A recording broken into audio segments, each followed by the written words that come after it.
सीबीबीकर arts classes में आप सभी का स्वागत है।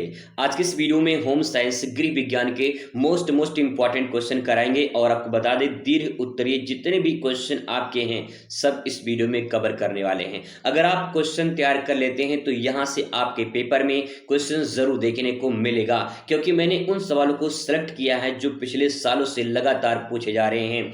तो चलिए शुरुआत करते हैं। उससे पहले आपको बता दें कि पिछली वीडियो में हम लोगों ने लघु उत्तरीय प्रश्न कवर किए थे, तो आप अगर पिछला वीडियो नहीं देखे हैं तो आप उसे एक बार जरूर देख लीजिए, क्योंकि जो भी इंपॉर्टेंट क्वेश्चन मैंने कराए हैं साथ में तैयार भी करवा दिया है और अच्छे तरीके से मैंने समझाया भी है। ठीक है, तो आज की इस वीडियो में हम लोग बात करेंगे यहाँ से क्वेश्चन जो दीर्घ उत्तरीय प्रश्न है यहाँ से कवर करने वाले हैं। ठीक है, दीर्घ उत्तरीय प्रश्न में जो भी प्रश्न आपके आने वाले हैं वो इसी प्रकार से प्रश्न देखने को मिलेंगे, बस थोड़ा सा हो सकता है पैटर्न चेंज कर दे लेकिन उत्तर वही रहेगा, बस इसीलिए क्वेश्चन को समझने की कोशिश करिएगा।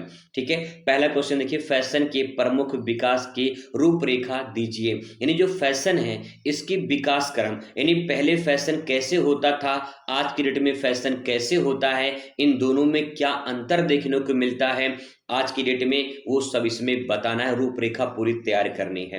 इसके बाद ऐसे क्वेश्चन आपको देखने को मिलेगा, फैशन चक्र के विभिन्न स्तर कौन कौन से होते हैं। यानी जो फैशन होता है, फैशन चक्र कैसे चलता है और फिर उसका कौन कौन से स्तर होते हैं। ठीक है, इसके बाद भारत में पोषण संबंधी विभिन्न समस्याएं कौन से हैं उनको बताना है, बहुत बड़ी समस्या है। आगे क्वेश्चन पूछ सकता है, खाद्य गुणवत्ता और खाद्य सुरक्षा का महत्व क्या है। ठीक है, और फिर इसके बाद जो है यहाँ पे क्वेश्चन देखने को मिलेगा, विकास संचार के क्षेत्र में उपयोग होने वाली विभिन्न विधियां कौन कौन सी है और उनका महत्व बताना है। ठीक है, क्वेश्चन नेक्स्ट रहेगा, जनसंपर्क कार्य सिद्धांत क्या है, विस्तार से इसके बारे में लिखिए। इसके बाद क्वेश्चन परंपरागत जो व्यवस्थाएं हैं उनके बारे में क्वेश्चन जो है पूछा जा सकता है आपसे। और फिर इसके बाद क्वेश्चन बनेगा, किस प्रकार का कार्य, व्यवसाय अथवा जीविका का कार्य या चुनाव करते समय किन बातों को ध्यान में रखना चाहिए। ठीक है, इस प्रकार से क्वेश्चन बनेगा। क्वेश्चन नेक्स्ट है, उपभोक्ता के अधिकारों तथा समस्याओं का संक्षिप्त वर्णन कीजिए। इस प्रकार से क्वेश्चन देखने को मिलेगा। नेक्स्ट है, अतिथि प्रबंधन व्यवस्था या गृह व्यवस्था के जो विभाग होते हैं उनकी भूमिका के बारे में बताना है। तो ऐसे ही क्वेश्चन और आगे भी आपको कराएंगे, पहले 10 क्वेश्चन यहाँ पे कवर कर लेते हैं। शुरुआत करेंगे यहाँ पे एक हेडिंग से और यहाँ पे लिखेंगे हेडिंग, फैशन की प्रमुख विकास की रूपरेखा। ध्यान रखिएगा, साथ में आपको याद भी करवाएंगे और आपको अच्छे तरीके से समझा भी देंगे, बस आपको लिखने की जो शैली है वो आपको पता होना चाहिए। क्वेश्चन में सबसे मेन पॉइंट उसका हेडिंग होता है, कोई अंदर इतना डिटेल में पढ़ता नहीं, इस बात को ध्यान रखिएगा। मुझे बहुत अच्छे तरीके से पता है कि बोर्ड की कॉपी कैसे चेक होती है, पिछले 8 सालों से मैं जो है टीचिंग लाइन से जुड़ा हूं, तो मुझे पता है कि कॉपी कैसे अच्छे जो है चेक होती है। तो आप ध्यान रखिएगा, मेन पॉइंट आपका हेडिंग होता है, हेडिंग आप मेन अच्छे से याद रखिएगा। ठीक है, अब इसके बारे में थोड़ा सा लिखेंगे, अब यहाँ से थोड़ा सा कॉन्सेंट्रेट करेंगे और याद करने के समझने की कोशिश करेंगे। ठीक है, देखिए, फैशन एक सामाजिक और सांस्कृतिक प्रक्रिया है, पहला पॉइंट। इसका मतलब क्या है, इसका मतलब कि जो हमारी संस्कृति है, हर धर्म की अपनी एक संस्कृति होती है और हर धर्म की अपनी एक सामाजिक व्यवस्था होती है और उसके अकॉर्डिंग उनकी अपनी एक फैशन होती है। ठीक है, हिंदू, मुस्लिम, सिख, ईसाई, बौद्ध, जैन, उनकी अपनी संस्कृति होती है और अपने संस्कृति के अनुसार उनका एक फैशन चलता है। अब देखिए आगे, जो समय के साथ बदलती रहती है, यानी जैसे सिंपल भाषा में बताएं आपको, तो जैसे कोई रील्स है, कोई गाना है, कोई वीडियो है, जब वायरल होता है तो वायरल होता है तो कुछ दिन तक है, जैसे महीने भर, 2 महीने, 3 महीने तक चलेगा, 6 महीने तक।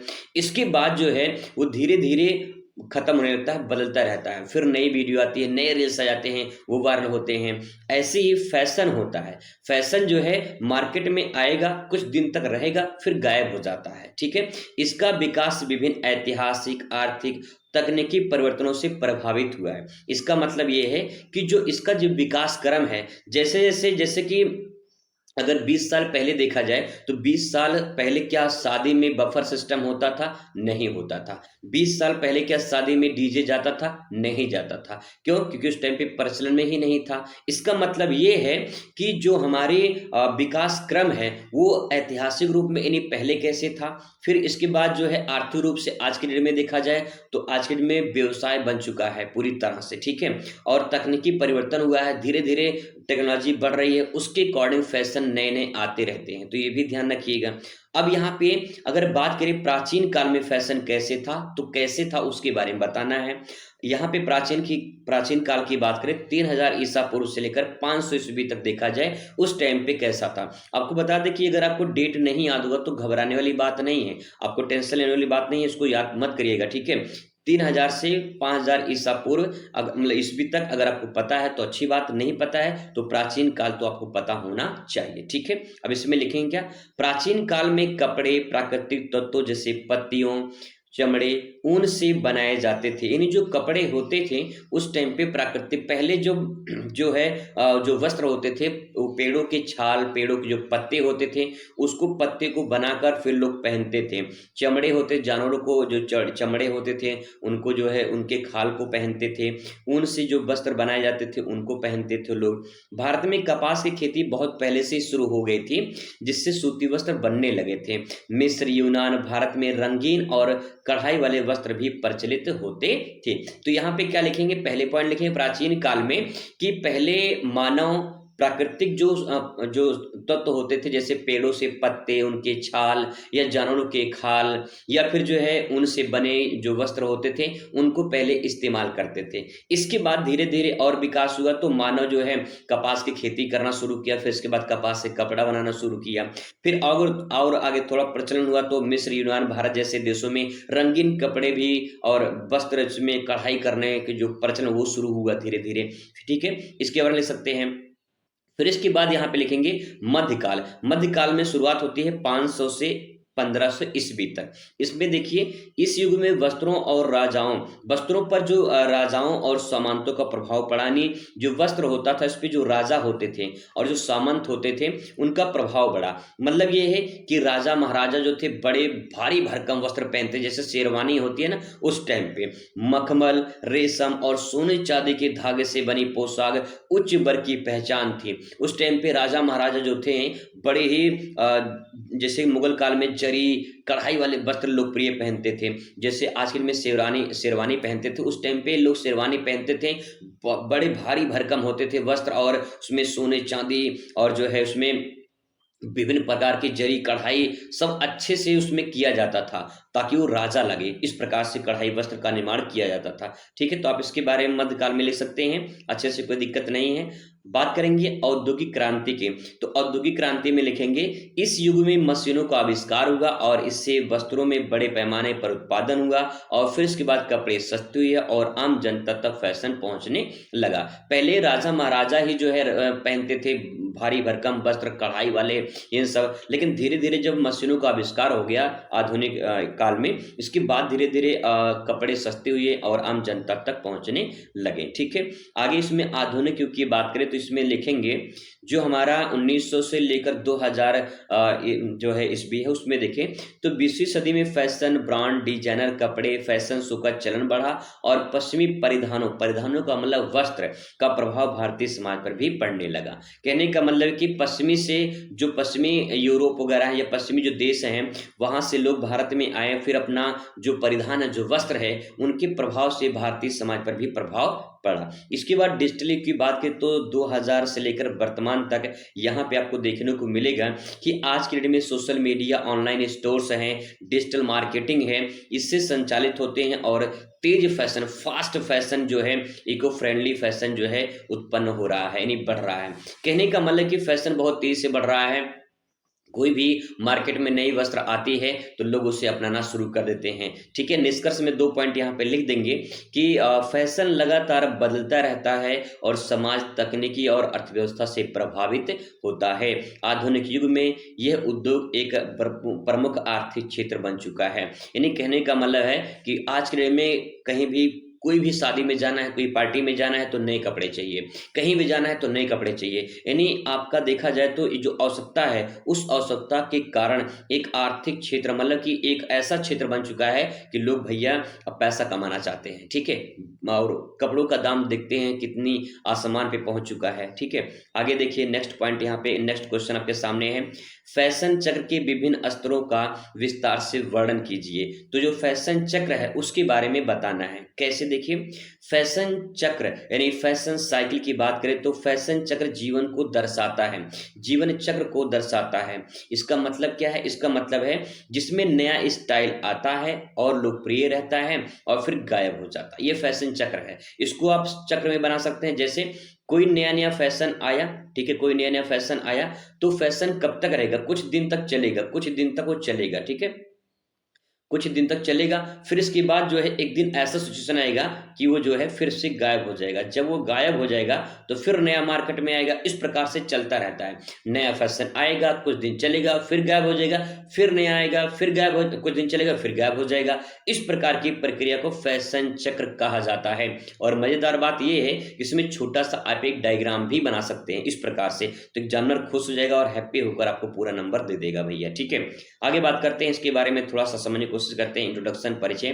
तो यहाँ पे देखिए लिखेंगे, एक स्तर पर नया फैशन डिजाइनर सेलिब्रिटी द्वारा प्रस्तुत किया जाता है और यह महंगा होता है। यह केवल अमीर वर्ग तक ही सीमित रहता है। यानी जो फैशन नए नए मार्केट में आते हैं, शुरुआत में वो ज़्यादातर सेलिब्रिटी के द्वारा, जो बड़े बड़े नेता अभिनेता, जो सिंपल भाषा में हीरो हीरोइन जो पहनते हैं, वो सब जो होते हैं उनके पास रहता है। वो केवल अमीर वर्ग के पास ही रहता है, क्योंकि वो इतने महंगे होते हैं नए नए फैशन, वो लोगों के पास जल्दी नहीं पहुंच पाते हैं, बहुत टाइम बाद आता है। इसके बाद वृद्धि की बात करें तो यहाँ पे उदाहरण में ले सकते हैं आप कि किसी फैशन शो में नए डिजाइन की साड़ी पेश की जाती है तो वो जो है बहुत आम जनता तक बहुत दिन बाद आती है, ठीक है। आगे इसमें वृद्धि की बात करें तो कैसे वृद्धि होता है, जैसे जैसे फैशन लोकप्रिय होता है इसका उत्पादन बढ़ता है। भाई लोकप्रिय होगा, डिमांड बढ़ेगी लोगों की, तो उत्पादन भी बढ़ेगा, ठीक है। फैशन ब्रांड इससे अधिक लोगों तक पहुंचने के लिए विभिन्न वेरिएंट बनाते हैं। विभिन्न वेरिएंट का मतलब उसके अलग अलग प्रकार बनाते हैं, ताकि जो है मार्केट में अलग अलग वेरिएंट कलर रहे, ताकि जो है लोगों को आकर्षक लगे और उसे परचेस करें, उसे खरीदें, ठीक है।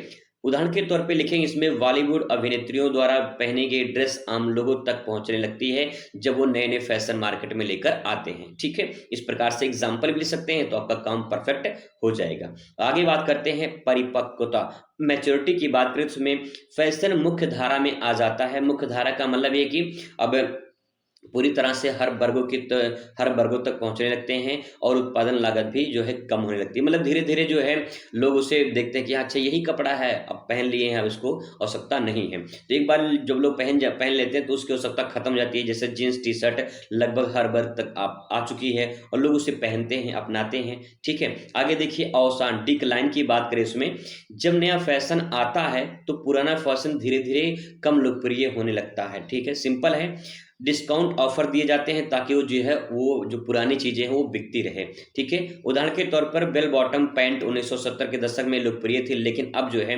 कम पहनी जाती है। तो आज के दिन में फैशन क्या चल रहा है आप कमेंट करके जरूर बताइएगा, ठीक है। तो यहाँ पे कहने का मतलब क्या होता है, कहने का मतलब ये है कि फैशन कम मार्केट में आता है, ठीक है, और इसके कुछ कुछ दिन बाद चलता है और उसके बाद जो है कुछ दिन चलने के बाद वो गायब हो जाता है, फिर से नई नई मार्केट में आती है। तो इस प्रकार से एक चक्र चलता रहता है फैशन का।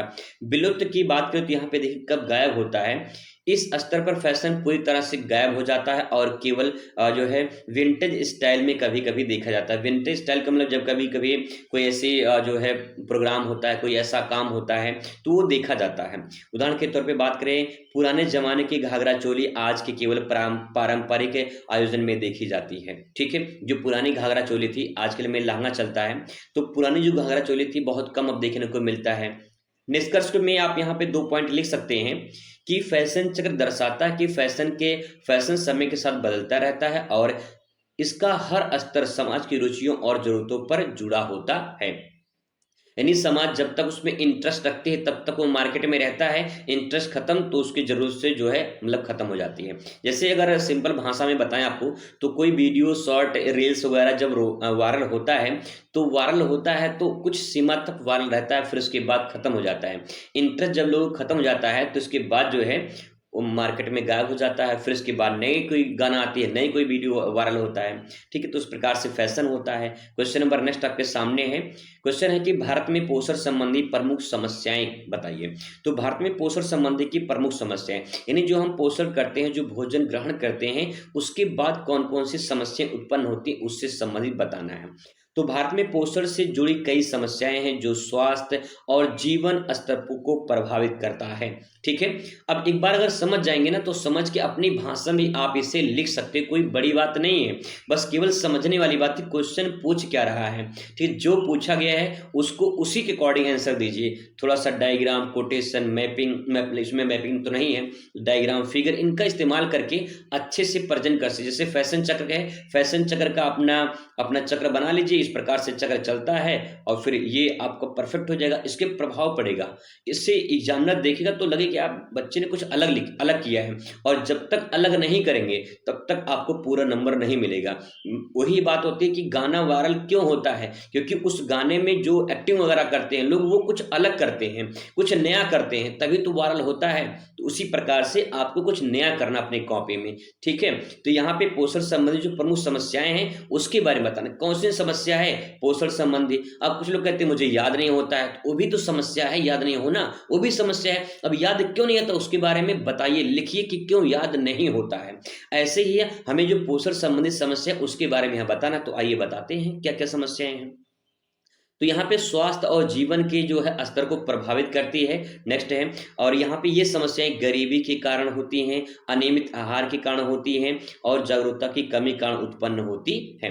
यानी हमें पता चल गया कि समस्याएं क्यों उत्पन्न होती हैं, तो पता चल गया भैया कि गरीबी जो होती है इसके कारण, अनियमित जो आहार होते हैं, अनियमित आहार का मतलब कि कोई नियम नहीं है कि कब खाना है, क्या खाना है, किस टाइम पे खाना है, ये कोई नियम नहीं है। अनियमित जब जो मिल जाए खा लो उस टाइम पे, ऐसा लोग करते हैं। स्वास्थ्य कहाँ जा रहा है, जीवन कहाँ जा रहा है, ये कोई पता नहीं है।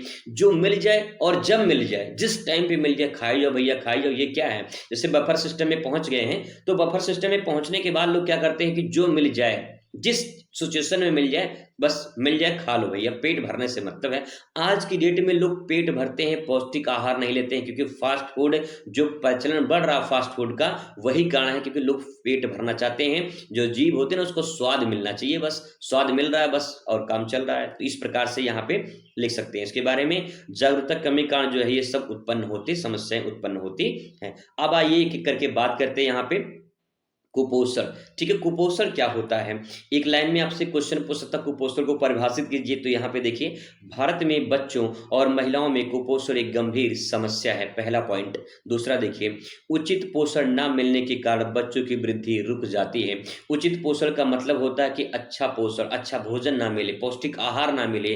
तो जब पौष्टिक आहार नहीं मिलेगा, अच्छा भोजन नहीं मिलेगा, संतुलित आहार नहीं मिलेगा, तो बच्चे की तबीयत खराब नहीं होगी। तो क्या होगा, आज के दिन में ज्यादातर छोटे छोटे बच्चे चिप्स, कुरकुरे, ये सब ज्यादा खाते हैं, जो आपका मिलता है 5 रुपए का, है ना। तो ये सब जो खाते हैं तो उसके कारण जो है उनमें जो ग्रोथ होता है, वो वृद्धि जो होती है वो रुक जाती है। ठीक है, क्योंकि उन्हें पौष्टिक आहार नहीं मिल पा रहा है। ज्यादातर बाजारी सामान ज्यादा खाना पसंद करते हैं। आप में से बहुत सारे गर्ल्स होती हैं जो जिनको चाट, चाउमीन, बर्गर, पिज्जा, उल्की फुल्की ये सब पसंद होता है।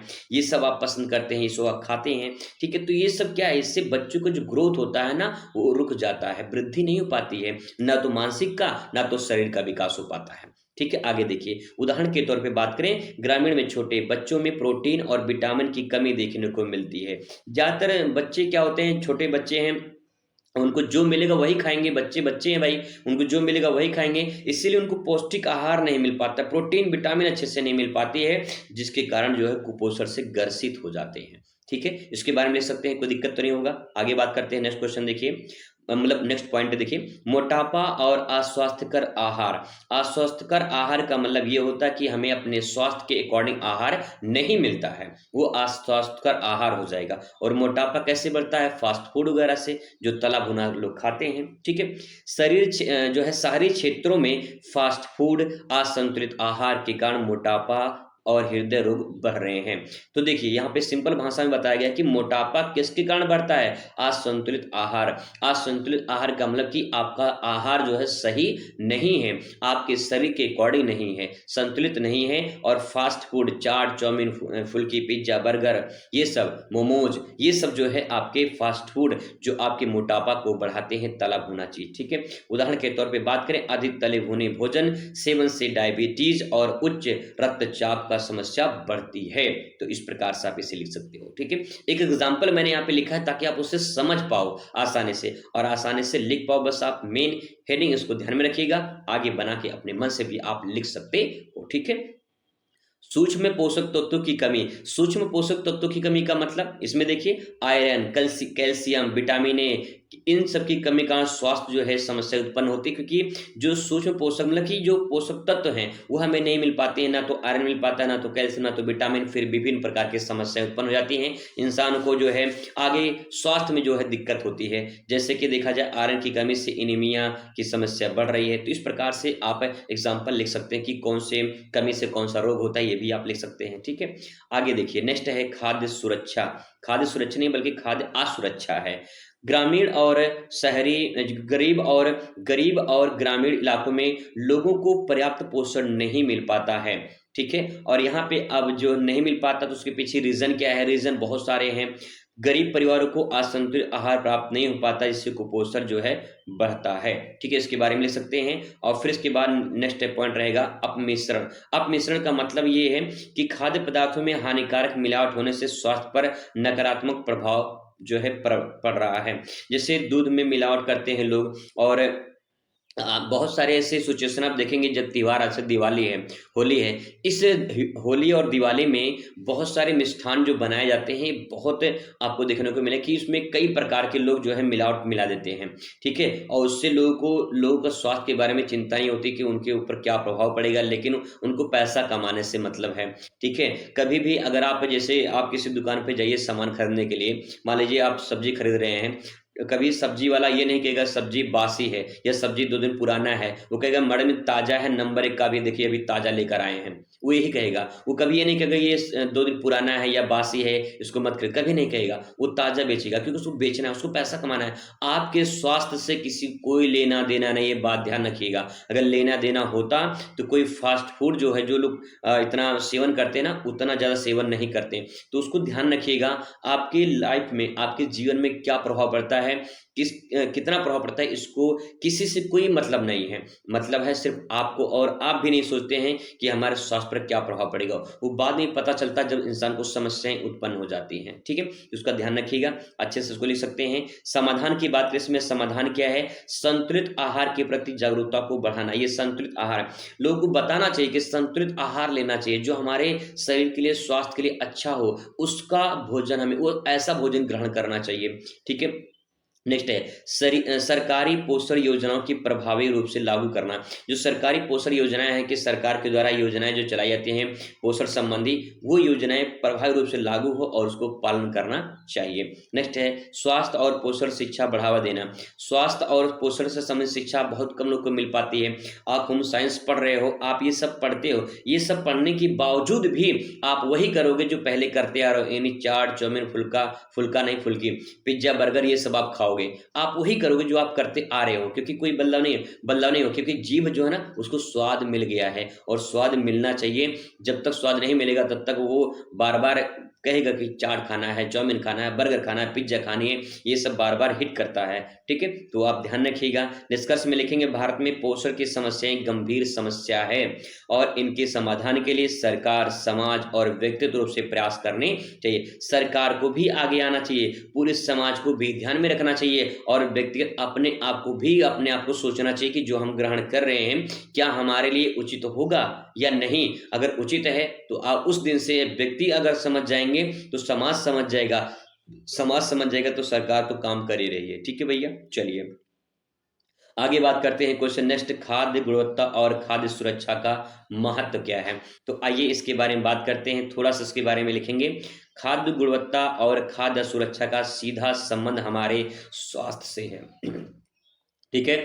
तो जो संबंध हमारा भैया वो उसके स्वास्थ्य से, हमारा स्वास्थ्य ये इंपॉर्टेंट है। शुद्ध, सुरक्षित और पोषण युक्त भोजन का सेवन करने से बीमारियों से बचा जा सकता है। स्पष्ट रूप में लिखा है शुद्ध भोजन करिए, सुरक्षित भोजन, पोषण युक्त होना चाहिए। ऐसा भोजन आपके स्वास्थ्य को जो है मतलब कि आपको स्वास्थ्य को बनाए रखेगा, आपको बीमारी से बचाए रखेगा, ठीक है। अब आइए बात करते हैं इसके बारे में, खाद्य गुणवत्ता क्या होती है। फूड क्वालिटी के बारे में बात करें तो देखिए खाद्य गुणवत्ता के मतलब ये है कि भोजन में आवश्यक पोषक तत्व तो सही मात्रा में मौजूद हो, पहला पॉइंट। ठीक है, वह ताजा, स्वादिष्ट और स्वास्थ्यवर्धक हो। सिंपल भाषा लिखा, कोई बड़ी बात नहीं है। खाद्य गुणवत्ता का मतलब जो हम भोजन खाते हैं, ऐसे भी समझ ले, अपनी भाषा में समझिए, जो हम भोजन खाते हैं उसमें पोषक तत्व मिलना होना चाहिए, यानी आयरन विटामिन की जो मात्रा है वो होनी चाहिए उसमें, और जो है वो ताज़ा होना चाहिए, स्वादिष्ट होना चाहिए, भाई उसमें स्वाद भी तो मिलना चाहिए, और सबसे बड़ी बात ताज़ा होना चाहिए। ठीक है, और स्वास्थ्यवर्धक मतलब स्वास्थ्य के लिए अच्छा होना चाहिए। ऐसा नहीं कि जो है आप तला भुना चीज़ खाइए और कहिए कि हमारे हमको तो पोषक तत्व मिल रहा है, हमको बढ़िया स्वाद मिल रहा है और हमारे जो है स्वास्थ्य के लिए अच्छा होगा, तो ये गलत है, फिर तो गलत हो जाएगा भैया। ठीक है, इसको ध्यान रखेंगे। आगे बात करते हैं इसका महत्व क्या है। तो देखिए, महत्व की बात करें तो स्वास्थ्य का संरक्षण, मतलब कि हमें स्वास्थ्य का संरक्षण करना चाहिए, नहीं अच्छा भोजन शरीर को ऊर्जा और पोषण प्रदान करता है, इसीलिए हमें स्वास्थ्य का संरक्षण करना चाहिए। नेक्स्ट है रोग प्रतिरोधक क्षमता। रोग प्रतिरोधक क्षमता का मतलब शुद्ध भोजन शरीर की प्रतिरक्षकों प्रणाली को मजबूत बनाता है, यानी हम अगर जो है स्वस्थ भोजन मतलब कि अच्छा भोजन, शुद्ध भोजन ग्रहण करेंगे तो हमारा जो शरीर है ये हमारे रोग प्रतिरोध यानी रोगों से लड़ने की क्षमता को बढ़ाता है।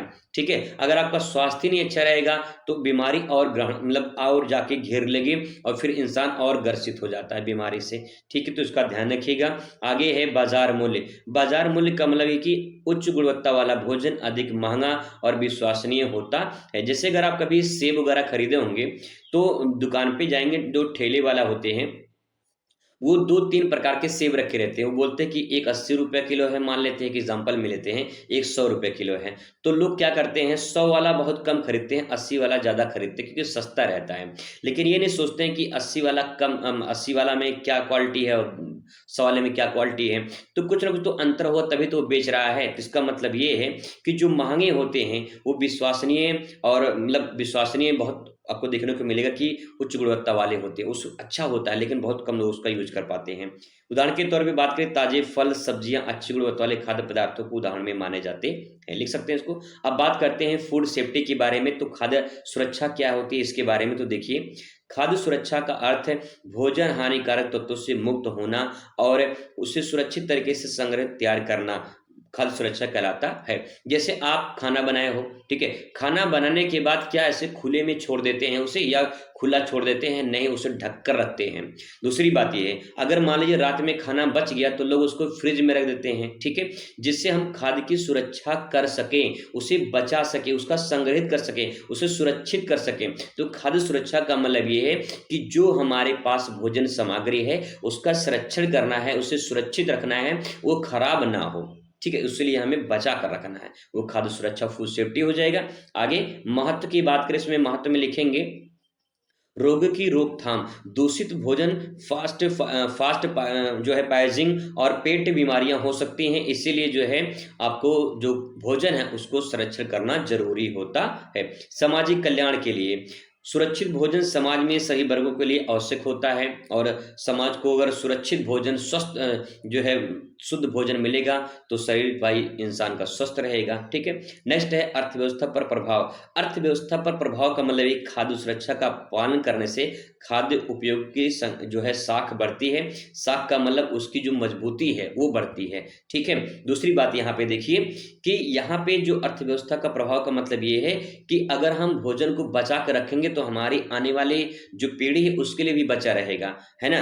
तो इस प्रकार से हमारी अर्थव्यवस्था में भी सुधार होगा। तो ये 3 पॉइंट आप इसमें लिख सकते हैं। बात करें यहाँ पे होटल और रेस्टोरेंट में साफ सफाई करना खाद्य सुरक्षा का भी एक महत्वपूर्ण हिस्सा माना जाता है। साफ सफाई सबसे इंपॉर्टेंट होता है। निष्कर्ष में 2 पॉइंट इसमें लिख सकते हैं कि निष्कर्ष हमें क्या मिला इस क्वेश्चन से। तो खाद्य गुणवत्ता और सुरक्षा को ध्यान रखना जरूरी होता है ताकि लोग स्वस्थ और सुरक्षित जीवन जी सकें। सरकार को इसके लिए सख्त नियम भी लागू करने चाहिए। ठीक है, चलिए क्वेश्चन नंबर 5 आपके सामने है, विकास संचार की विधियां एवं महत्व को बताइए। तो विकास संचार की क्या विधियां हैं या महत्व बताना है। तो पहले हम विधि के बारे में देखेंगे, फिर महत्व के बारे में देखेंगे। ठीक है, यहाँ पे थोड़ा इसके बारे में जान लेते हैं। विकास संचार, डेवलपमेंट कम्युनिकेशन की बात करें तो एक प्रक्रिया है। क्या है? विकास संचार वह प्रक्रिया है, एज अ प्रोसेस, ठीक है। अगर मान लीजिए मैं आपको सिंपल भाषा में समझाऊं, जैसे मान लीजिए अगर कोई दुल्हन बनती है, ठीक है, कोई दुल्हन बनती है, तो दुल्हन कब बनती है? जब उसका विवाह होता है, तभी तो दुल्हन बनती है वो, है ना? अगर ऐसे ही मान लीजिए आपके स्कूल में कोई प्रोग्राम हो रहा है, विदाई का कार्यक्रम या कोई प्रोग्राम हो रहा है मान लीजिए, और आप दुल्हन की पूरे गेटअप में चले जाइए, तो क्या आपको वहाँ पे लोग मतलब किस प्रकार से देखेंगे? कितना लोग मज़ा लेंगे, कितना हँसेंगे उस टाइम पे। लेकिन अगर विवाह हो और उस टाइम पे दुल्हन को दुल्हन के गेटअप में उसको स्टेज पे लेकर जाया जाए, तो कोई दिक्कत नहीं होगा। कहने का मतलब कि दुल्हन कब बनती है? जब विवाह होता है। तो विवाह क्या है? एक प्रक्रिया है, एक प्रोसेस है, किसका? दुल्हन बनने का। समझ में आया बात? ठीक है। तो ऐसे ही विकास संचार क्या है? एक प्रक्रिया है, ठीक है। एक प्रक्रिया किस चीज की? जिससे संचार माध्यमों का उपयोग करके समाज के विकास से संबंधित जानकारियां साझा की जाती है। यानी समाज को जो जानकारियां मिलती है, कैसे मिलती है, किसके द्वारा मिलती है? तो विकास संचार के माध्यम से मिलती है। तो विकास संचार क्या है? एक प्रक्रिया है जिसके द्वारा हमें जो है समाज को जानकारी मिलती है कि क्या क्या हो रहा है, क्या देश में हो रहा है, क्या नहीं हो रहा है, ये पूरी जानकारी मिलती है। ठीक है, तो आप इसको समझ सकते हैं आसानी से।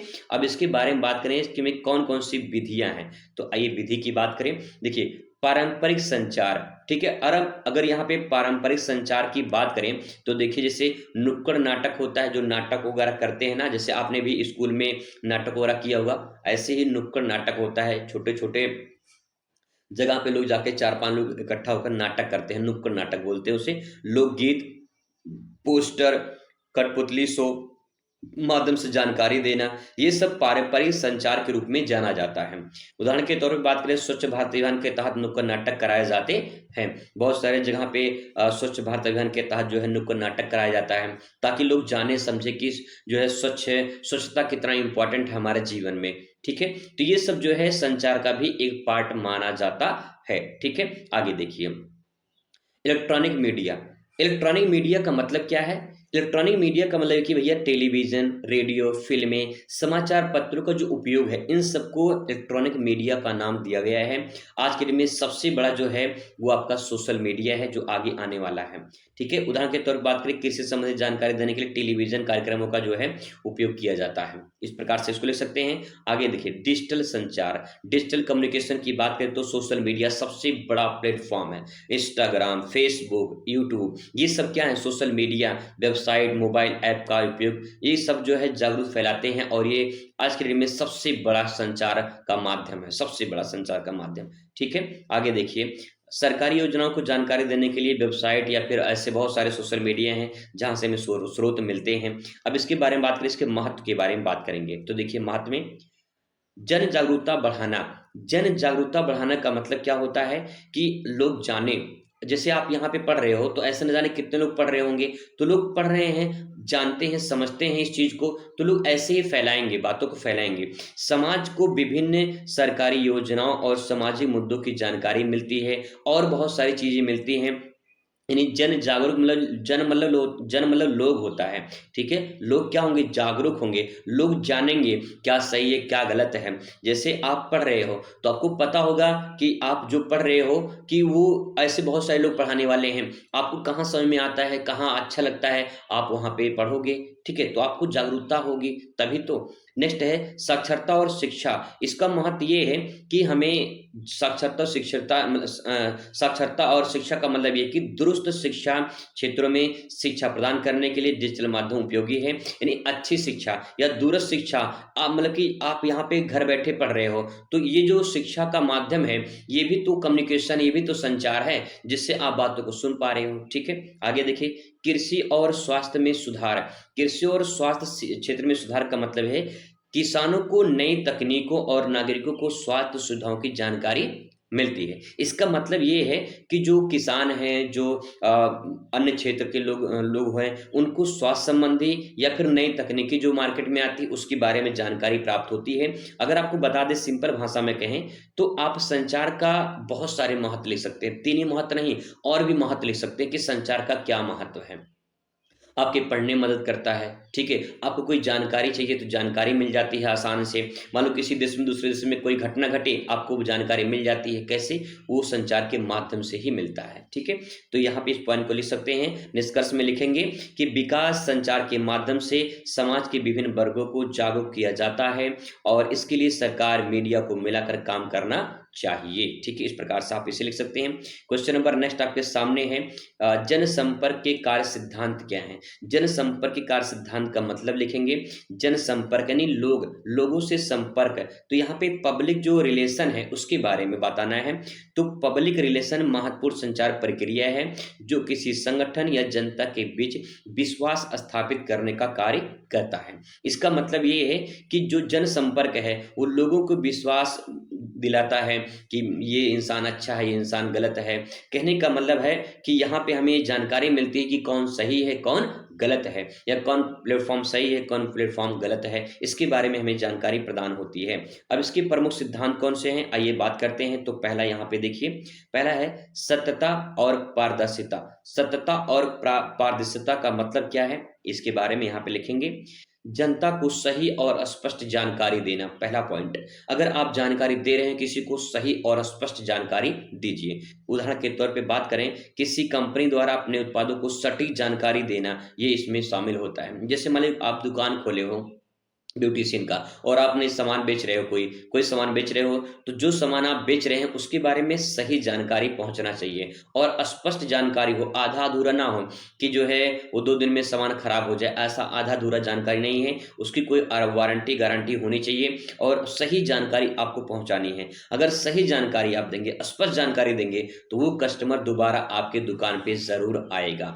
ठीक है? अगर आप एक बार लूट लेंगे और गलत जानकारी देकर आप उसे फंसा लिए, तो आप एक ही बार उसे अपना सामान बेच पाएंगे, दोबारा नहीं बेच पाएंगे। और दोबारा जब वो समझ जाएगा तो दोबारा ना आएगा, ना तो किसी को भेजेगा, ठीक है? इसीलिए ध्यान रखना है। आगे बात करते हैं नेक्स्ट, सकारात्मक छवि निर्माण करना। सकारात्मक छवि का मतलब ये है कि संगठन की विश्वसनीयता, नहीं, जो संगठन है उसको विश्वसनीय, मतलब विश्वास सबसे बड़ी चीज होती है। अगर आपको विश्वास होगा कि जो मैं आपको पढ़ा रहा हूँ क्वेश्चन के पेपर में आएंगे, तो आप अच्छे तरीके से पढ़ पाएंगे, ठीक है? जिनको विश्वास नहीं हो रही यार ये आएगा कि नहीं आएगा, तो सबसे बड़ी विश्वास होती है। विश्वास करिए, ठीक है? विश्वास करना चाहिए और विश्वास उस इंसान में करना चाहिए जो विश्वास लायक हो। सब में विश्वास भी करने लायक नहीं होता है। लोकप्रियता बनाए रखने के लिए, ठीक है? तो यहाँ पे लोकप्रियता बनाए रखने का मतलब ये है कि विश्वास और लोकप्रिय 2 चीजें हैं यहाँ पे। सकारात्मक छवि बनाने का मतलब ये है कि इंसान सबसे बड़ी विश्वास होती है, और लोकप्रियता यानी जब विश्वास होगा तो इंसान लोकप्रिय अपने आप हो जाएगा, लोगों में प्रसिद्ध हो जाएगा, लोगों को प्रिय हो जाएगा, लोकप्रिय कहलाता है, ठीक है? आगे देखिए, उदाहरण के तौर पर बात करें, किसी एनजीओ द्वारा पर्यावरण संरक्षण से जुड़े कार्यक्रम का आयोजन करना। बहुत सारे एनजीओ होते हैं, संस्था होते हैं, वो बहुत सारे पर्यावरण संरक्षण संबंधित कुछ कार्यक्रम चलाते हैं, कुछ और योजनाएं चलाते हैं जिससे जनता के हित के लिए काम होता है, जनता की भलाई के लिए काम होता है। तो ये ऐसे मुद्दे होते हैं जिसमें इंसान की छवि बनती है। जैसे महात्मा गांधी का नाम ले लीजिए, भारत छोड़ो आंदोलन का नाम सुना होगा आप लोगों ने, नमक सत्याग्रह आंदोलन का नाम सुना होगा। तो गांधी जी की छवि जो है लोगों में पॉजिटिव सकारात्मक प्रभाव पड़ा, उनकी इमेज जो है सब में पूरे भारत में फैल गई और लोग जाने कि गांधी जी जो है देश की आजादी के लिए सबसे बड़ा योगदान दे रहे हैं। तो इस प्रकार से छवि इंसान की आनी चाहिए, ठीक है? और लोकप्रिय हो जाएगा अपने आप। नेक्स्ट बात करते हैं मीडिया प्रबंधन। मीडिया प्रबंधन यानी मीडिया मैनेजमेंट की बात करें तो उसमें देखिए समाचार पत्र, टेलीविजन, सोशल मीडिया के माध्यम से प्रभावी संवाद स्थापित करना। जो आप टेलीविजन देखते हैं, जो आप सोशल मीडिया पे रहते हैं, तो उसके माध्यम से जो भी आप कुछ देखते हैं उससे संवाद होता है, यानी अपनी बातों को एक दूसरे तक पहुंचाते हैं। तो मीडिया प्रबंधन भी इसमें सबसे बड़ा योगदान स्थापित करता है, ठीक है? आगे बस एक बार समझ जाएंगे तो आप उसमें अच्छे से लिख पाएंगे, कोई बड़ी बात नहीं है, बस एक बार समझने वाली बात है। नेक्स्ट है सार्वजनिक राय का प्रबंधन। सार्वजनिक राय प्रबंधन का मतलब यह है कि लोगों की राय जानना और उनके सुझाव को अनुसार नीति बनाना। जैसे मान लीजिए आप पूरी सहेलियों का ग्रुप है, ठीक है? और उन सहेलियों में मान लीजिए कोई मॉनिटर बन गया, ठीक है? कोई मॉनिटर बन गया, और मॉनिटर जो बनेगा उस मॉनिटर की कहना सब लोग मानेंगे, लेकिन मॉनिटर का भी फर्ज बनता है कि उनका भी कहना माने, उनका भी बातों को सुने, और फिर उसके बाद उनकी बातों को सुनकर उनका राय लेना जरूरी है। अगर कोई डिसीजन ले रहे हैं तो उनका राय लेना भी जरूरी है, और राय लेकर अपना जो है एक नियम बनाना चाहिए। तो तो इस प्रकार से हम कह सकते हैं कि सार्वजनिक राय यानी सबकी राय लेना चाहिए और सबकी राय लेकर फिर मैनेजमेंट बनाना चाहिए, ठीक है, फिर प्रबंधन करना चाहिए कि हमें काम करने हैं। इसमें उदाहरण लिख सकते हैं कि कंपनियां जो होती हैं उपभोक्ताओं की प्रतिक्रिया के आधार पर अपने उत्पाद को बदलाव करती हैं। यानी मान लीजिए आप लोगों को कुछ पसंद है, कोई भी प्रोडक्ट पसंद है, तो आपकी पसंद के अनुसार जो बनाने वाली कंपनी होती है वो जनता के या कस्टमर के पसंद के अकॉर्डिंग अपनी वस्तु का निर्माण करती है कि लोगों को पसंद क्या हो रहा है, ठीक है, उस प्रकार से। नेक्स्ट है संकट प्रबंधन। संकट प्रबंधन का मतलब क्या है? किसी जो है संगठन की प्रतिष्ठा को संकट से बचाना। मतलब कोई जो संगठन है, कोई संस्था है, अगर कोई उस पर आंच आती है, संगठन में कोई आंच आती है, कोई दिक्कत होती है, तो उसको संकट से बचाना ये भी इसमें जो है शामिल होता है। उदाहरण के तौर पे भी लिख सकते हैं इसमें यदि किसी उत्पाद में खराबी आ जाती है तो उसे कंपनी तुरंत सुधार करने के लिए कदम उठाए। कहने का मतलब ये है कि अगर कोई ऐसी बात आती है, कोई ऐसी दिक्कत परेशानी होती है, तो आपकी ग्रुप जो है वो एक होकर उस समस्या का समाधान कर सकती है। तो इस प्रकार से भी मैनेजमेंट किया जा सकता है। निष्कर्ष में आप यहाँ पे ले सकते हैं कि जनसंपर्क एक महत्वपूर्ण रणनीति है जिससे संगठन अपनी छवि को सकारात्मक बनाने के लिए जनता को बेहतर सुविधा जो है संबंध स्थापित करता है। जनसंपर्क का मतलब ये है कि लोगों के साथ जुड़कर रहना और उनकी समस्याओं को समझना और जो उनकी आवश्यकताएं हैं उनको पूरा करना या उनकी जो चाहते हैं उनके अनुसार प्रोडक्ट को बनाना, ये जनसंपर्क के अंतर्गत आता है, ठीक है। आगे देखिए, नेक्स्ट क्वेश्चन आपके सामने है, भारत में परंपरागत व्यवस्थाओं के बारे में बताना है। तो भारत में जो परंपरागत व्यवस्थाएं इसके बारे में बताना है। देखिए, भारत की परंपरागत व्यवस्थाएं सांस्कृतिक, सामाजिक, आर्थिक रूप से महत्वपूर्ण रही हैं। यानी भारत में परंपरागत व्यवस्था का मतलब है कि जो हमारी जो व्यवस्थाएं चल रही हैं शुरू से लेकर आज तक चल रही हैं वो परंपरागत व्यवस्था है। जैसे क्या? जैसे आगे यहाँ पे देखिए आपको दिखाई देगा। पहला पॉइंट है ग्रामीण मतलब ग्राम पंचायत प्रणाली। ग्राम पंचायत प्रणाली जो है ये आज की नहीं प्रणाली है, ये बहुत पहले की प्रणाली है और प्राचीन काल से चली आ रही है। प्राचीन काल में गांव में पंचायती व्यवस्था थी जो स्थानीय प्रशासन का कार्य करती थी। उदाहरण के तौर पे महाभारत काल में सभा और पंचायत का उल्लेख भी मिलता है। आज भी ऐसा देखने को मिलता है। ग्राम पंचायत में ग्राम प्रधान होता है और ग्राम प्रधान उस गांव के पूरा का पूरा देखरेख करता है, ठीक है। इस प्रकार से ग्राम पंचायत प्रणाली है, जो कि इसमें हमें बताना क्या है कि भारत में जो परंपरागत व्यवस्थाएं हैं ना, वो कौन कौन सी व्यवस्थाएं हैं जो प्राचीन काल से आज तक भी चली आ रही हैं। दूसरा है संयुक्त परिवार प्रणाली। ये पहले भी देखने को मिलता था, आज भी गांव में देखने को मिलता है संयुक्त परिवार प्रणाली। यानी जो है भारतीय समाज में एक ही परिवार के कई पीढ़ियां एक साथ रहना, ये भी अपने आप में एक परंपरा है जो आज से नहीं सदियों से चली आ रही है, ठीक है। उदाहरण के तौर पे ग्रामीण क्षेत्र में आज भी संयुक्त परिवार देखने को मिलता है, ठीक है। नेक्स्ट है कृषि आधारित अर्थव्यवस्था। कृषि आज की नहीं है, प्राचीन काल से चली आ रही है। पारंपरिक रूप से भारत में अर्थव्यवस्था कृषि पर ही निर्भर है और कृषि क्षेत्र से जो है जो उत्पादन होता है उससे अर्थव्यवस्था तय होती है। तो इसमें आप लिख सकते हैं, उदाहरण के तौर पे लिखना चाहते हैं लिख सकते हैं इसमें कि भारत में किसान परंपरागत रूप से गेहूं, चावल और दलहन की खेती करते हैं और इसके आधार पर भारतीय जो अर्थव्यवस्था है वो निर्धारित होती है, ठीक है। ये सब जो है पारंपरिक परंपराएं जो आज भी प्रचलन में है, ठीक है। कहने का मतलब ये बताना हमें कि जो हमारे दादा परदादा यूज करते थे आज भी हम उसे यूज कर रहे हैं, तो वो पारंपरिक व्यवस्था है, वही हमें बताना है, ठीक है। कि हमारे दादा परदादा का ये क्या यूज करते थे, क्या प्रयोग करते थे, आज के दिन में हम क्या कर रहे हैं। अगर हम वही कर रहे हैं तो समझिए वो पारंपरिक व्यवस्था के अंतर्गत आता है, ठीक है। चलिए, नेक्स्ट है कारीगरी और जो है हस्तशिल्प। प्राचीन समय भारत में हस्तशिल्प और कारीगरी का विकास हुआ था और आज भी देखने को मिलता है। जैसे राजस्थान की बंधेज साड़ी और या फिर हम कह सकते हैं बनारसी साड़ी। बनारसी साड़ी आज की नहीं है, प्राचीन काल से भी चली आ रही है और आज भी प्रसिद्ध है बनारसी साड़ी, ठीक है। नेक्स्ट है धार्मिक और सांस्कृतिक परंपराएं। धार्मिक और सांस्कृतिक परंपराओं का मतलब यह है कि भारत में विभिन्न त्योहार धार्मिक मान्यताओं की परंपरा के आधार पर मनाई जाती है। दिवाली, होली, मकर संक्रांति या फिर ईद, बकरीद, जो अन्य त्योहार होते हैं वो सब आज से नहीं मनाया जाता, प्राचीन काल से दादा परदादा मनाते आ रहे हैं, हम सब भी मना रहे हैं। तो ये परंपरा क्या है? ये परंपरा पारंपरिक है जो सदियों से चली आ रही है। निष्कर्ष में ले सकते हैं भारत में परंपरागत व्यवस्था आज भी समाज में, संस्कृति में महत्वपूर्ण भूमिका निभाती है। तो इसमें एक बड़ी बात नहीं है, सिंपल भाषा में आप इसे लिख सकते हैं क्वेश्चन को। क्वेश्चन नंबर नेक्स्ट आपके सामने यहाँ पे है, कार्य, व्यवसाय अथवा जीविका को चुनाव करते समय कौन कौन सी बातें ध्यान में रखना चाहिए। यानी अगर आप कोई काम कर रहे हैं, कोई आप काम कर रहे हैं, तो काम करने के लिए आपको किन बातों को ध्यान में रखना चाहिए। व्यवसाय कर रहे हैं, कोई बिजनेस कर रहे हैं, आप मान लीजिए ब्यूटिशियन का कोई दुकान खोल रहे हैं, कोई शॉप खोल रहे हैं, तो आपको कौन सी बातों को ध्यान में रखना चाहिए, या फिर अपनी आजीविका के लिए अगर कोई काम कर रहे हैं तो कौन सी बातें ध्यान में रखना चाहिए, ये हमें बताना है। ठीक है, आगे देखिए, जीविका का चुनाव हमारे कैरियर और जीवन की दिशा निर्धारित करती है। यानी जो भी हम चुनाव करते हैं कि भविष्य में हमें क्या करना है, जैसे लोग 12 पास कर लेंगे ना, तो 12 पास करने के बाद क्या करना है, कुछ करना है या नहीं करना है। जो लोग करेंगे वो उनके जो है डिपेंड करता है उनके करियर पर, कि आगे जो आप करेंगे वो आपके करियर पर निर्भर करता है कि आप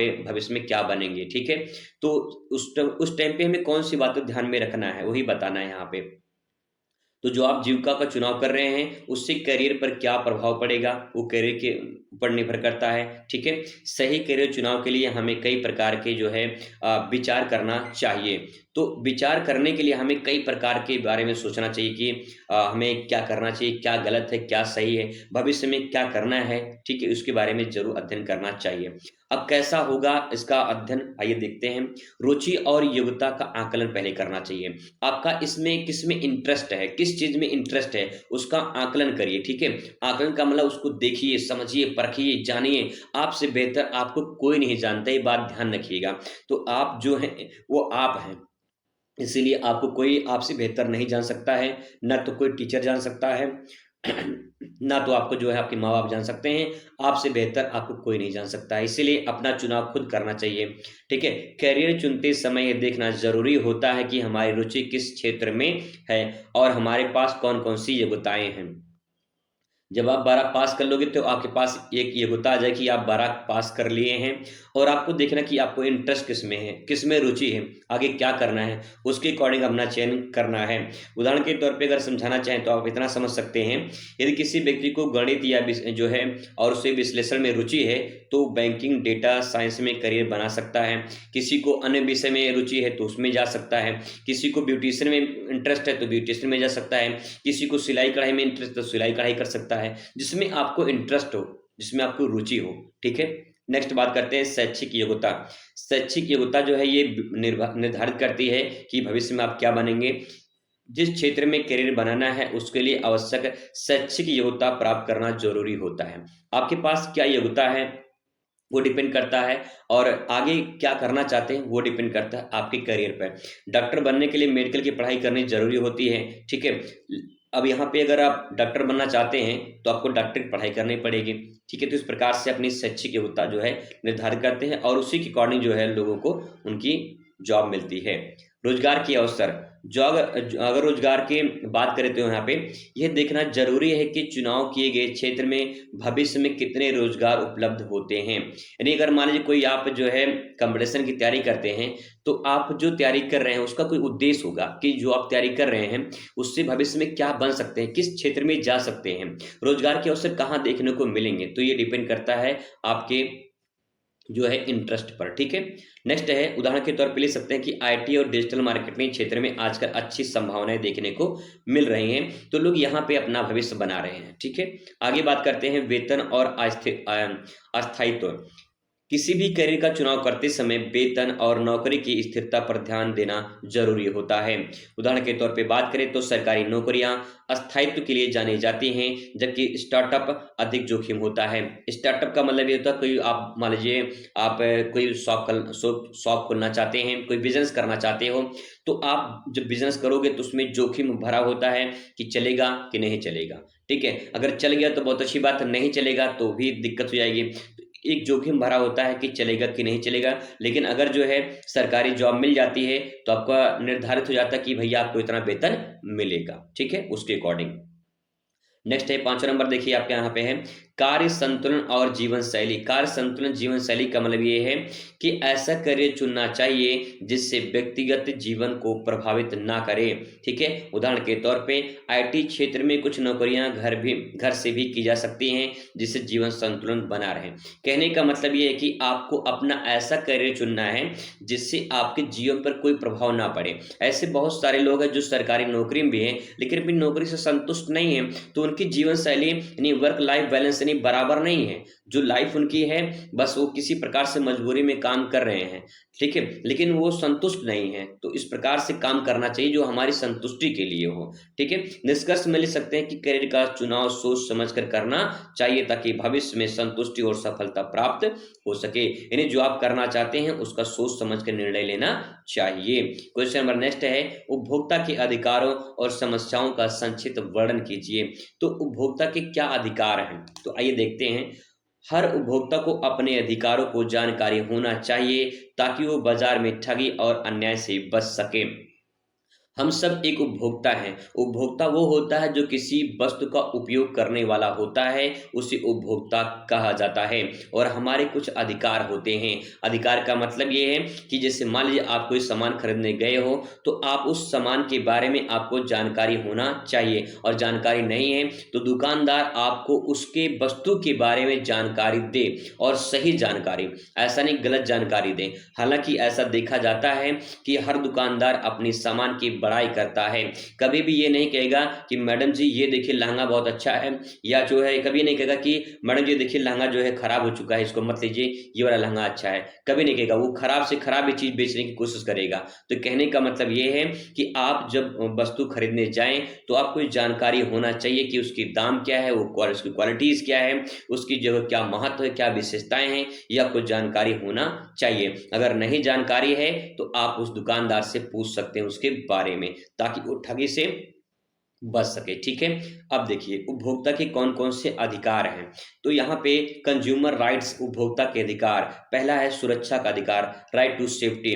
देखिए सिंपल भाषा में कहा जाए, सुरक्षा का अधिकार का मतलब ये कि अगर मान लीजिए कोई वस्तु आप खरीद रहे हैं तो उस वस्तु से आपको सुरक्षा मिलनी चाहिए। अगर आप मान लीजिए गर्मी है और गर्मी के लिए आप कूलर लिए हैं और कूलर ठंडा ना करे, फिर इसके बाद जो है वो गर्म हवा दे, तो क्या आपको सुरक्षा प्रदान कर रहा है? नहीं।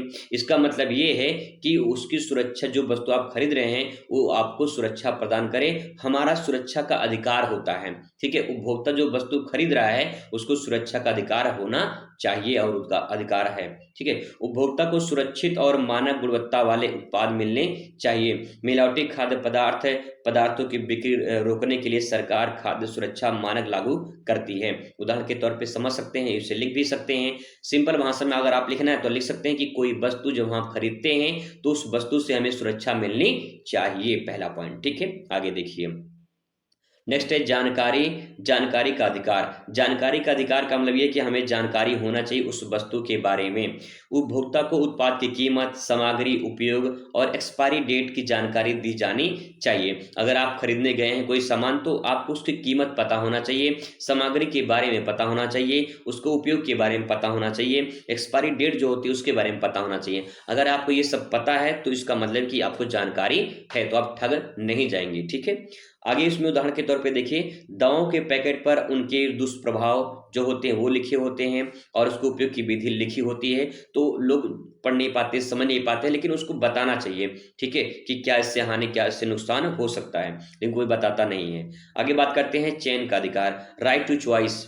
राइट टू चॉइस की बात करें, चूज की बात करें, तो यहाँ पे देखिए उपभोक्ता को विभिन्न उत्पादों में से अपने पसंद के अनुसार चयन करने की स्वतंत्रता होनी चाहिए। मान लीजिए आप दुकान पे गए हैं कि भैया मुझे जो मार्केट में नया नया लहंगा चल रहा है मुझे दे दीजिए, तो आप दुकान पे गए हैं, अब दुकानदार कह रहा है मैडम जी देखिए ये लहंगा बहुत अच्छा है, ये लहंगा बहुत अच्छा है, ये 50 लहंगा दिखा दिया लेकिन जो आपको चाहिए वो नहीं दिखाया। इसका मतलब ये है कि वो अपने मन से बेच रहा है, आपका जो चयन है वो आप चयन नहीं कर पा रहे हैं।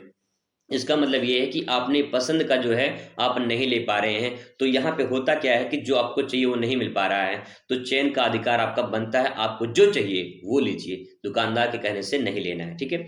शिकायत करने का अधिकार, शिकायत करने का अधिकार, मान लीजिए कि आप सामान खरीदे हैं और ठग गए हैं, कहीं पे ठगी हो चुके हैं, तो आपको कहीं पे शिकायत करने का अधिकार होना चाहिए। उपभोक्ता केंद्र में जाकर आप शिकायत कर सकते हैं उसके बारे में। उपभोक्ता को खराब गुणवत्ता वाले पदार्थ पर शिकायत दर्ज करने का उचित समाधान पाने का अधिकार है। ये इंपॉर्टेंट है, ले सकते हैं इसमें। ठीक है। अब उसकी समस्या क्या है, देखिए क्या समस्या है। दोनों इंपॉर्टेंट है, दोनों एक में पूछ सकता है, अलग अलग भी पूछ सकता है, लघु उत्तरी में भी आ सकता है, अति लघु उत्तरी में भी आ सकता है, और दीर्घ में तो आएगा, तो आपको ऐसे लिखना पड़ेगा। मिलावट, मिलावट की बात करें तो आप जानते हैं मिलावट के बारे में कि खाद्य पदार्थों में मिलावट से स्वास्थ्य पर खतरा बढ़ता है। दूध में सिंथेटिक मिलावट, और जैसे मसालों में रंग मिलाना, या दूध में पानी मिलाना, या फिर विभिन्न प्रकार की जो मिठाइयाँ होती है उसमें केमिकल मिलाना, या फिर और कुछ मिला देना, तो मिलावटी सबसे बड़ा उपभोक्ता की समस्या है। हर उपभोक्ता कहीं न कहीं शोषित है, इससे शोषण होता है उसका मिलावटी से। ठीक है। कुछ ना कुछ मिला के लोग जरूर बेचते हैं। आगे देखिए, अधिकतम मूल्य, इसको बोलते हैं एमआरपी। ठीक है, एमआरपी बोलते हैं इसको, मैक्सिमम रिटेल प्राइस बोलते हैं। एमआरपी पूरा नाम होता है मैक्सिमम रिटेल प्राइस, यानी जो अधिकतम मूल्य होता है। जैसे मान लीजिए आप ठंडा खरीदने गए हैं, और ठंडे की दाम मान लीजिए जो 2 लीटर का है वो 100 रुपये का है। जो दो लीटर का है वो जो है मान लीजिए 100 रुपये का है। ठीक है। अब दुकानदार मान लीजिए अगर आपसे 105 रुपये ले रहा है, और उसमें 100 रुपये दाम लिखा है, तो अधिकतम मूल्य आपका जो है वहाँ 5 रुपये आपसे ज़्यादा ले रहा है। लोग कहते हैं कि ठंडा कराने के लिए। देखिए, आप दुकान पे ठंडा लेने गए हैं ना, तो दुकानदार ठंडा देगा कि गर्म देगा? भाई ठंडा देगा। अब सवाल यहाँ पे कि ठंडा कराई वो 5 रुपये ले लेता है, वो कहता है कि जो हम ठंडा किए हैं, तो ठंडा लेने गए तो ठंडा ही नहीं देगा, गर्म तो नहीं देगा। इसका मतलब ये है कि आप ठगी हो रहे हैं 5 रुपये का। इसीलिए अधिकतम मूल्य जो उस पर लिखा हो, कई बार दुकानदार उत्पादों पर जो सीमा होती है, जो उसमें तय सीमा होती है, अधिक मूल्य वसूलते हैं। अब इससे दिक्कत हो जाती है। तो आपको ध्यान में रखना है कि जो उसमें मूल्य लिखा, मान लो 100 रुपये लिखा है, तो 100 देना है, 100 से ज़्यादा नहीं देना है। दूसरी बात, अगर 100 रुपये लिखा है तो 100 से भी कम कराया जा सकता है, क्योंकि उसमें दाम बढ़ा के लिखा रहता है। जैसे दवा है, दवा पे दाम बढ़ा के लिखा रहता है, लेकिन कोई दवा पे कम कराता नहीं है। ठीक है। इस प्रकार से ध्यान रखेंगे। आगे बात करते हैं यहाँ पे नकली और घटिया उत्पाद। नकली और घटिया उत्पाद, कभी कभी आप मान लीजिए सामान खरीदने गए हैं, असली के चक्कर में नकली दे देते हैं, या तो घटिया सामान दे देंगे। ठीक है। ऐसे घटिया ही लिखेंगे, गलत नहीं, शब्द घटिया इस्तेमाल करते हैं मतलब यहाँ पे। ठीक है। यहाँ पे देखिए, बाजार में नकली उत्पाद बेचते हैं जिससे उपभोक्ता को नुकसान होता है। तो आप समझते हैं कि कितना लोग नकली सामान बेचते हैं, असली के चक्कर में कहें असली है और नकली मिल जाता है। ठीक है। निष्कर्ष में लिख सकते हैं कि हर उपभोक्ता को अपने अधिकारों और जानकारी होनी चाहिए, और सरकार भी इनकी सुरक्षा के लिए सख्त जो कानून बनाने चाहिए। क्वेश्चन नंबर नेक्स्ट आपके सामने है, 10वां नंबर क्वेश्चन आपके सामने दोस्तों यहाँ पे है कि आतिथ्य प्रबंधन में गृह व्यवस्था की जो है विभाग, उसके बारे में बताना है। तो आतिथ्य प्रबंधन में गृह व्यवस्था के बारे में बताना है। तो देखिए, होटल आतिथ्य प्रबंधन जो होते हैं, होटल जो होता है आतिथ्य प्रबंधन में गृह व्यवस्था यानी गृह विभाग जो होते हैं, इसका महत्वपूर्ण योगदान होता है।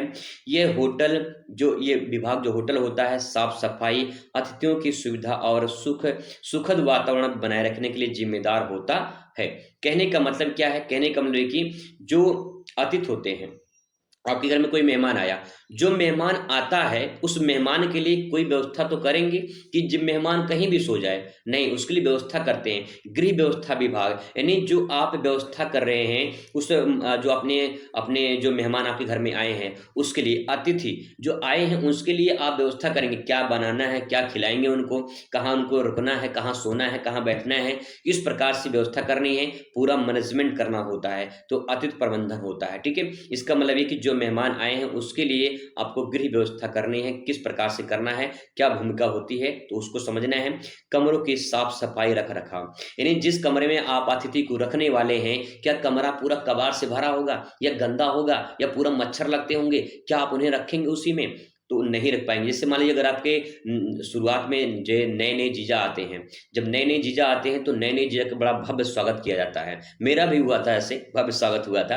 तो मैं कहना चाहूंगा कि आपसे कि गृह व्यवस्था का मतलब ये है कि जब नए नए कोई मेहमान आते हैं तो क्या उनको आप ऐसे ही कमरों में व्यवस्थित करेंगे जहाँ पे कबाड़ भरा हो?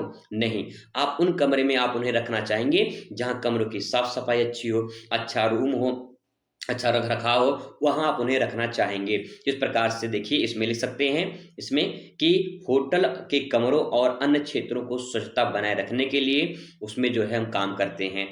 होटल में हर दिन जो है बेडशीट बदलना, फर्श की साफ-सफाई करना, ये काम होता रहता है। अगर आप होटल में गए हैं, तो आपको पुराने बेडशीट पे नहीं सुलाया जाएगा, वो नया बेडशीट चेंज करेंगे और फिर इसके बाद जो है आपको कमरे में प्रवेश कराया जाएगा, जो साफ-सफाई पूरी हो जाएगी।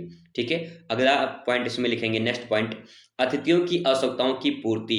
अतिथियों की आवश्यकताओं की पूर्ति का मतलब कि जो आपको चाहिए, होटल में जो चाहिए वो इंसान को मिलता है। ठीक है? जैसे यहाँ पे देखिए अतिथियों की ज़रूरतों के लिए ध्यान में रखना जैसे जैसे तौलिया है, साबुन है, शैम्पू है, तेल है, ये इन सब की जो है आवश्यकताओं की पूर्ति करना चाहिए। अभी सिंपल भाषा में कहा जाए जो अतिथि को चाहिए, अगर मान लीजिए आपके घर में मेहमान आए हैं, मेहमान जो माँगेंगे आपको देना है, ठीक है? अगर कहें कि थोड़ा-सा जो है क्रीम लाइए, क्रीम लगा लें, थोड़ा-सा जो है लाइए साबुन लाइए, नहा लेते हैं, शैम्पू लाइए, नहा लेते हैं, तो उस प्रकार से उनकी आवश्यकताओं की पूर्ति करना होगा, ठीक है? नेक्स्ट है सजावट और वातावरण। सजावट और वातावरण का मतलब क्या होता है? सजावट और वातावरण का मतलब ये है कि होटल और जो होटल होते हैं, वो आकर्षक और आरामदायक बनाना ताकि ग्राहक संतुष्ट रहें। अगर आप होटल में गए हैं, तो जिस होटल में आपको अच्छी सुविधा मिलेगी, वहाँ बार-बार जाना पसंद करेंगे। इसका मतलब ये कि होटल आकर्षक और सुंदर होना चाहिए। नेक्स्ट सुरक्षा और स्वच्छता। भाई सेफ्टी भी होनी चाहिए और स्वच्छता भी होनी चाहिए। होटल में स्वच्छता बनाए रखना ताकि संक्रमण और बीमारी से बचा जा सके, तो इसलिए साफ-सफाई भी ज़रूरी होता है। लॉन्ड्री सेवाएँ, लॉन्ड्री सेवाओं का मतलब कि होटल में कपड़ों और लिनन की धुलाई के करना ज़रूरी होता है। मतलब कि साफ-सफाई, कपड़ों की जो वहाँ पे जो बेडशीट वगैरह होते हैं, ये जो कपड़े होते हैं, उनको साफ-सफाई करना ज़रूरी होता है। तो आप इसके बारे में अच्छे से लिख सकते हैं। निष्कर्ष में 2 लाइन लिखेंगे कि जो है गृह व्यवस्था विभाग होटल और अतिथि प्रबंधन में महत्वपूर्ण भूमिका निभाता है। ये सुनिश्चित करता है कि ग्राहक को अनुभव और शानदार सुविधाजनक हो। सिंपल सिंपल भाषा में कहा जाए कि जो आपको यहाँ पे मिल रहा है, जो सुविधा आपको मिल रही है, वो सुविधा आपको अगर मिल रही है अच्छे तरीके से, स्वास्थ्य अच्छा वहाँ पे मतलब साफ-सफाई अच्छी है, वहाँ पे सारी सुविधाएँ अच्छी हैं, तो आपको वहाँ पे सब कुछ अच्छा रहेगा, तो आप दोबारा वहाँ पे जाना पसंद करोगे। अगर सुविधा अच्छी नहीं है, तो दोबारा जाना पसंद नहीं करोगे। ठीक है? तो ये कुछ इम्पोर्टेंट क्वेश्चन थे, 10 इम्पोर्टेंट क्वेश्चन थे। इसके बाद और क्वेश्चन आएँगे, कुछ और इम्पोर्टेंट क्वेश्चन लेकर आएँगे, जो आपको कराएँगे अगली वीडियो में। ठीक है? ताकि जो है वीडियो ज़्यादा लंबा ना हो और आप बोर भी ना हो, अच्छे से तैयार कर पाएँ। मिलते हैं नेक्स्ट वीडियो में। Thanks for watching.